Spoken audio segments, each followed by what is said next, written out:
So, off the bat, this Raw better than last week. Whew.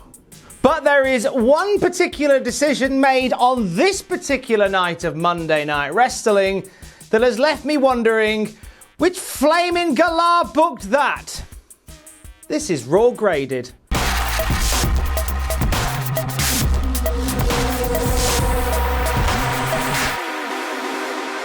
We have ourselves a bit of a triple threat theatre tonight. Randy Orton's facing Kevin Owens, Keith Lee is facing Dolph Ziggler, and replacing his Dominik Mysterio is going to face Seth Rollins. The winners of those matches will face each other in a triple threat main event, and the winner will go on to Clash of Champions to face Drew McIntyre. Randy Orton, off the bat, comes out to get us started and addresses the actions from last week where he kicked Drew McIntyre multiple times in the head. He's still upset by the fact that he was offered a rematch.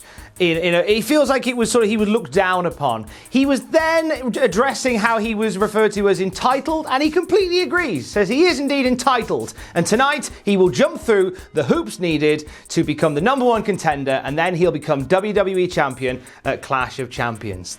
He addressed Drew McIntyre's battering from last week and said he's currently sharing the hospital with some people who know what it's like to get a beating at the hands of Randy Orton. And then we get a Photoshop of Drew in a hospital bed next to Ric Flair, Edge and Christian, Shawn Michaels, and The Big Show. And Orton finds this hilarious. Okay, bit out of character for uber serious greatest wrestler Randy Orton. Be that as it may. Keith Lee is out. Keith Lee says that Randy Orton is talking big in an attempt to forget about what happened at Payback. He's talking big so he can forget about the fact that Keith Lee beat him at Randy Orton. Keith, you know what you're doing. You know what you're doing. Keith Lee we're all basking in his glory at this particular point. He's then jumped by Dolph Ziggler though. And when we come back from break, the match is on. It's Dolph and Keith. And the winner goes into the main event tonight. Keith dominant to start with, but Dolph Ziggler is able to outmaneuver Keith Lee on multiple occasions. That veteran instinct that grounds and pounds Keith Lee. But Keith simply will not be denied tonight. He drops Dolph Ziggler with a flapjack that sends him up to the heavens pretty much. Nails him with a Jeff Brown slam. Dolph's comeback with a zigzag just is not enough tonight as he rears up for a super kick. He eats a spirit bomb from Keith for the 1, 2, 3. And Lee punches his ticket to the triple threat main event. The opening segment and the opening match, a B+ for me. I thought Orton doing the Photoshop thing kind of didn't really fit his style, to be honest. Felt a little bit shoehorned in there. But Keith, as always, gold on the mic. And Keith and Dolph have a really fine match. It's another match that puts Keith Lee over strong. Keith Lee building up this pattern of turning everybody's finisher into a spirit bomb, and I like it. The Raw Women's Champion Asuka is out for a chat with Charlie Caruso. Charlie asks who Asuka thinks is deserving of a championship match, and Asuka says nobody is ready for Asuka, but Asuka is ready for anybody. This brings out Mickie James, who heads to the ring and throws down the challenge to Asuka. I'm up for this. What I wasn't up for was Natalya and Lana turning up, running down Mickie James, chastising her for jumping the queue. This ends up with Lana and Natalya jumping Mickie James and Asuka. And then when we come back from break, after a segment involving the Viking Raiders, Angel Garza, and Demi from The Bachelor, who's still kicking around, more on that later, we have ourselves a singles match. It's Lana versus Mickie James. Pretty scrappy affair, with Asuka's commentary stealing the show for pretty much all of this. We see Mickie go for the Mickie DDT on Lana. Lana stamps on Mickey's foot to get out of it, but ends up staggering into a Mick kick for the 1, 2, 3. James beats Lana, and commentary really put over the idea of Mickie James versus Asuka for the Raw Women's Championship. The promo and the match, I'm going to give a B- to. The power of the promo for me was good, and the intrigue around Asuka and Mickie going at it again. Won't be the first time. Of course, they've had their collisions at TakeOver, and I believe on an episode of Raw a couple of years back. But this is like a a rejuvenated Mickie James, despite how wobbly her comeback match was. I feel like if this had been her comeback, it would have been cool. Natalya and Lana, I'm not so bothered with at the moment. I'm not really sold on their shtick, but what Lana did in the ring with Mickie was fine. I think that Mickie and Asuka could work some magic in 2020. I'm just putting that out there. We hear from the IIconics now. They're facing the Riott Squad later. Get this, the winners get a women's tag team title match. The losers disband forever. You are breaking up an established tag team with like an hour's build. Wow, this is really disappointing. The IIconics sort of do a reminisce on their lives together, complete with photos of them growing up, but then they say that they're not going to stop tonight and they're going to beat the Riot Squad and they're going to fix the women's tag division. It kind of feels like they're stopping tonight at this point. The whole retrospective on their time as friends sort of choreographed that a little bit, and already at this point I'm gutted. I'm gutted, but we'll talk about it later. Randy Orton takes on Kevin Owens for a slot in the triple threat main event. We saw Randy coming out of Aleister Black's locker room before the match started, and once the match gets underway, we know why. As Kevin Owens is heading towards the ring, he's jumped by Aleister Black, who batters him at ringside and then cleans his clock with the black mass and rolls him into the ring. I'm enjoying Aleister Black's look of like a gothic pirate at the moment. It's strong. It's strong. Kevin Owens insists on having the match, despite the fact the ref wants to throw it out. Kev's like, no, I'm having the match. The bell sounds. Kev gets a couple of lucky strikes in, but you can tell he's in no fit shape to perform, and he eats an RKO moments into this for the 1-2-3. Randy Orton going into the triple threat main event, fresh as a daisy. And it's a B+ for this whole segment. I really liked how we continue the Kevin Owens, Aleister Black thing here. Aleister Black just looks like a machine. Always good, and it always ups the stock of someone like Aleister Black to be working not just with Kevin Owens, but to be amongst it with Randy Orton, even in sort of like this half sense. It boosts the stock of Aleister Black. The VIP Lounge is up next. MVP and Shelton Benjamin welcome us to the first VIP Lounge from the Thunderdome. Cue Tina Turner and Mad Max references. Nice work, MVP. We bring out our special guest for the VIP Lounge. It is the new United States champion, Bobby Lashley. They're talking about not only Shelton Benjamin challenging Apollo Crews in Raw Underground later, but a 6-man tag match they've got against Viking Raiders and Cedric Alexander. This brings out Cedi. The Hurt Business meet him on the ramp, and they're like, hey, have you reconsidered? Are you coming to join us? You're on your own. And Cedric says, I'm not joining you, and I'm not on my own. Eric and Ivar are stood behind the Hurt Business, and the match starts after the break. They're brawling into the break, and when we come back, we have ourselves a 6-man tag. Very straightforward match. We see Cedric and the boys dominate to start. Eric gets beaten down. Cedric gets a tag. Hopefully to heat things up, ends up getting knocked down as well and worked over by the Hurt Business for the longest of times. Then, near the end of this match, despite numerous attempts to try and make the tag, he just can't make it. Shelton Benjamin and Bobby Lashley take out Eric and Ivar, and in all the mess around the ring, we see Cedric Alexander do a roll-up on MVP and get the 3 count, pinning MVP. The Hurt Business roll out of the ring, and they're applauding. They're actually clapping Cedric Alexander and the Viking Raiders on their win. That sportsmanship doesn't last long, because when we come back from break, they are beating the bejesus out of Cedric Alexander. Backstage are the Hurt Business until Apollo Crews and Ricochet shoo them off. Giving this whole bit, the VIP Lounge and the 6-man tag, a B. MVP is doing some really great mic work at the moment, and I'm really loving the Hurt Business stuff. And I like how he's working with guys like Apollo Crews and Cedric Alexander and Ricochet, just giving them something meaty to get on with. And I think if it leads to something big with Cedric, I still think Cedric will join the Hurt Business. And I think it'll be a good thing. But I really enjoyed the match they had here as well.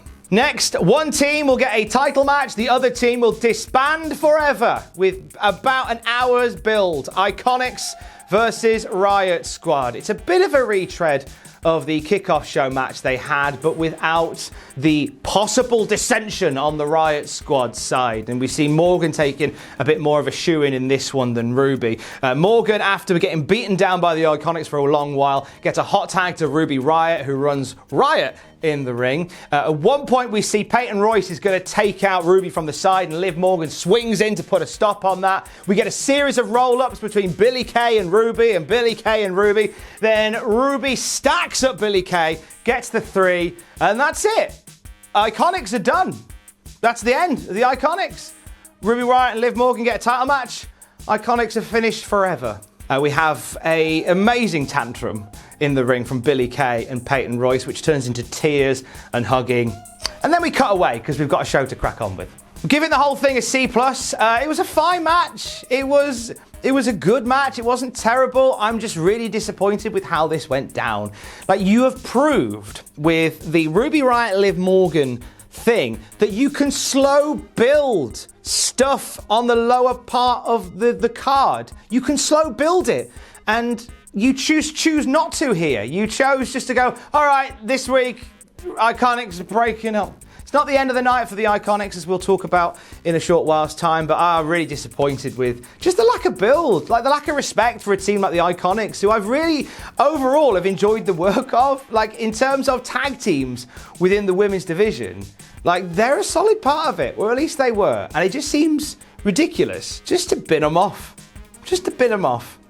For the final spot in the triple threat main event, it is Seth Rollins taking on Dominik Mysterio. Seth chastises Murphy for his failings at Payback and sends him to the back to not be a part of this match. The commentators putting over the underdog story that is Dominik Mysterio and how he is one match away from entering a #1 contenders match for the WWE title. As Murphy is heading up the ramp, he gets knocked out by Dominik, who then charges into the ring and floors Seth Rollins. Dom is a house of fire to start here. We go into the first break with Dom hitting a somersault senton off the announce table. We come back from the break and Seth is wearing Dominik down with abdominal stretches and headlocks, just wearing the kid down, but Dom just keeps on fighting through. We see Dominik get an amazing flurry late on into this match after he counters a buckle bomb with a Hurricane Rana. We see a 619, we see a frog splash attempt, but Seth moves out of the way and he ends up blasting Dominik with the curb stomp for the 1, 2, 3. Seth is in the main event, and as he's leaving the ring, just for good measure, he goes back and gives Dominik another flipping curb stomp. Naughty boy. A- here for me. I thought Dominik Mysterio once again was just a revelation. Like, I don't know how you can not see the work that Dom has done over the past couple of weeks and just be really impressed.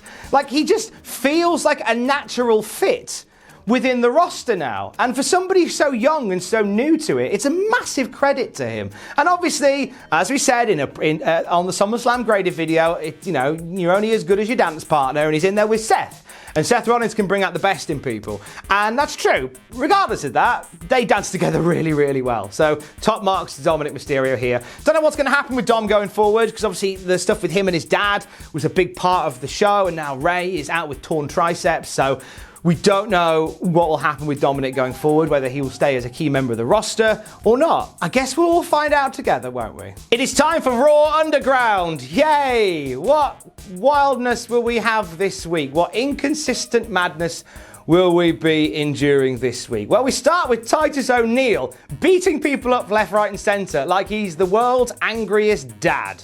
Riddick Moss gets in there and he wants a piece, and Riddick and Titus are fighting. Titus ends up throwing Riddick out of the ring. They're fighting in the crowd. Titus punches another dude, gets back into the ring. Riddick hits what looks like a low blow and then just knocks Titus Spark out with a right hand.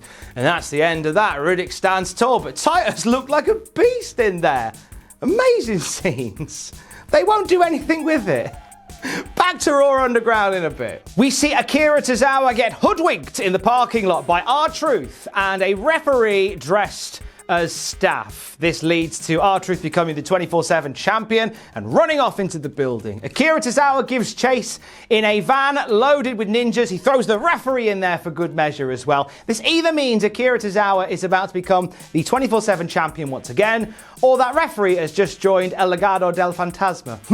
That's an NXT joke, that is. That's an NXT joke. We have a tornado tag team match now. The Street Profits taking on Andrade and Angel Garza. Before the match, Street Profits did like a coach's corner where they went through all their competitors, saying Andrade has a face like he smelt something bad, Angel Garza pretends he's rich, and Zelina Vega is short. So some good low-hanging fruit there, lads. The match itself is really good. We see a great start. Within 90 seconds, we have the Tower of Doom spot in this tornado tag. Garza and Andrade take over and take Ford out of the picture. Dawkins ends up fighting back on his own. Some good spots by Dawkins. Big T-bone suplex, some big splashes into the corner. When Ford gets back in the fight and he's shaking the ropes like the Street Profits are going to make a comeback, the lights start flickering. Garza, who came to the ring with Demi from The Bachelor, who is still part of all this, by the way, leaves with Demi. They're gone. They're out of there. They're making a move for it. And then Retribution hit the ring. They start attacking the Street Profits and Andrade. They corner Zelina Vega, and we see Vega just go, sod it, and start punching Retribution. And then they overwhelm her and they take her down as well before legging it off into, I say into the night, but they're going further into the arena, into the Amway. But this was like, in terms of stuff that Retribution has done, I think the fact that we see them beating up Zelina Vega as well just adds that little bit of aggression to it. And regardless of the non-finish, I'm going to give the whole match a B. Really entertaining stuff.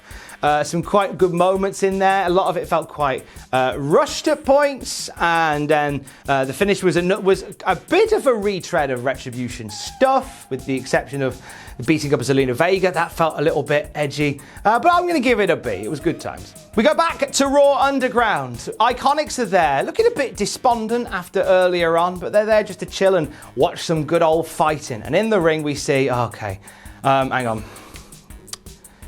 Jessamine Duke. That's all I've got. We see Duke cracking heads. We see Marina Shafir jump in the ring as well, sort of dressed almost like she's in disguise, with like a hat on and a gingham skirt. Somebody gets in her face, she takes them down as well. So then we've got the Horsewomen calling out for challenges. IIconics are like, oh, should we have a go? And then we see Peyton Royce just throw Billie Kay in there on her own. Kay looks horrified to be in there, and then Duke just kicks her in the face and knocks her out cold. Shane McMahon put his arm around Peyton Royce, and Peyton Royce has this sort of awkward smile on her face, and then that's the last of the IIconics. I guess that's how we split them up. I guess. Okay, that was the thing. Good kick by Duke at the end. Really sad for the IIconics this week. I feel like they could have gone out in a bigger way.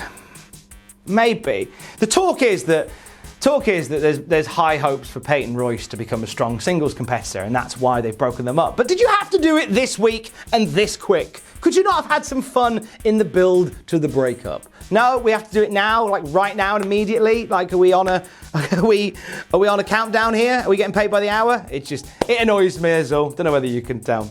We return to Raw Underground immediately. Apollo Crews in his jeans, ready to fight Shelton Benjamin.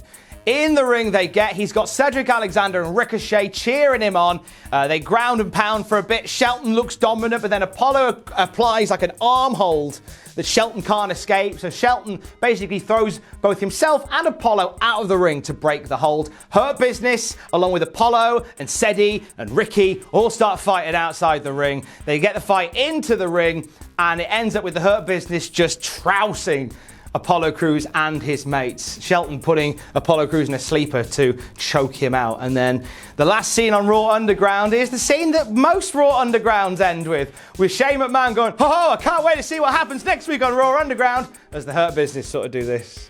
That's how most of them end. C+ for all Raw Underground this week. What is Raw Underground? What is it? What even is it? We don't know. Like, I'm beginning to think, like, is Raw Underground like a parallel universe? Like a Stargate? Or that alleyway in Goodnight Sweetheart starring Nicholas Lyndhurst? Like, is this like it transports you to another realm where, like, you become a fighter instead of a wrestler? Because, like, we saw, like, Dolph Ziggler was an amazing MMA guy last week. This week he becomes a sports entertainer, loses to Keith Lee. If Dolph had been MMA guy on Raw, he could have beaten Keith. And then you think, okay, so maybe you can't be one or the other, but then the IIconics turn up this week and they are in sports entertainment gear and they lose quickly, but then Titus ONeil, who normally loses quickly on Raw, is dominant on Raw Underground. I don't know. I don't know what it is. And I think the frustrating thing is I think even the people who are writing it don't know what it is. So how are we supposed to know? All we can do as broadcasters and as critiques is sort of try and make our own reasoning for it, you know? And that's, I guess that's what it is. It must be a parallel universe. Angel Garza and Demi from The Bachelor are leaving the building at pace. Demi is saying, why did you leave your tag team partners behind? And Angel's like, hey, it doesn't matter. All I care about is your safety. I need to protect you. Then here come ReTRIBUTION, who size up Garza and Demi. And Garza just bombs it the other way, leaving Demi alone. Demi then runs off as well, and ReTRIBUTION just start chasing after them. What is this? What is the end game for this Demi from The Bachelor thing? Like, I don't know what the plan is going to be at the end of this. Like, is Demi eventually going to join either Ivar or Garza full time? I don't know. What's the point? Either way, it was a funny little segment. It's main event o'clock, and it is a triple threat match. The winner facing Drew McIntyre for the WWE Championship at Clash of Champions. Keith Lee, Randy Orton, Seth Rollins. Seth and Randy and Keith start in the ring. Randy rolls out of the ring, and Seth says, hey, I thought you and I were going to work together. And Randy just makes me laugh when he says, I've already worked tonight. Like, he's had the laziest night of everybody. Seth gets out of the ring and they're arguing, and then here comes Keith Lee, pulls Seth Rollins up by his hair and just starts battering Seth. Then Orton gets in there, he hits a slingshot splash on both of them. They end up eventually getting their act together, and they double team Keith Lee, which ends up with Keith absorbing a knee from Seth Rollins and then getting a backdrop onto the announce table. And just as it looks as if Randy and Seth have become a cohesive unit, there's Randy with a draping DDT onto Seth Rollins as he's getting back into the ring. Oh, Orton, you naughty boy. Lee recovers, he starts throwing Orton and Seth around like papier-mâché wrestlers. There's a bit where Keith Lee, I believe, pounces Randy Orton into a different time zone. Keith dominant here. Seth has a little rally, goes for a curb stomp, which Keith, as he does to every wrestling move it seems, turns it into a spirit bomb. Here comes Randy Orton, slither, slither, slither, RKO on Keith, and this bit is crucial. This bit I loved, right? RKO on Keith Lee. He then jumps over Keith Lee, rolls forward, and pins Seth Rollins. 1, 2, 3. Right, this is a really unique way of putting a guy over, right? Because Randy Orton has dropped Keith Lee with an RKO.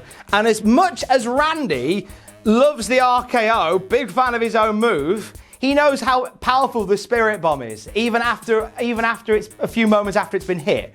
So instead of pinning Keith, he rolls over Keith and pins Seth Rollins instead. It also keeps Keith Lee loss-free, which I get. But even that little bit of story I really like. That's Randy going, whoa, RKO's good, but Spirit Bomb is flipping ridiculous, so I'm going to pin the guy who took a Spirit Bomb instead. Randy Orton punches his ticket to Clash of Champions. He is facing Drew McIntyre at the pay-per-view. And that's the most sensible option. Giving this main event a B+.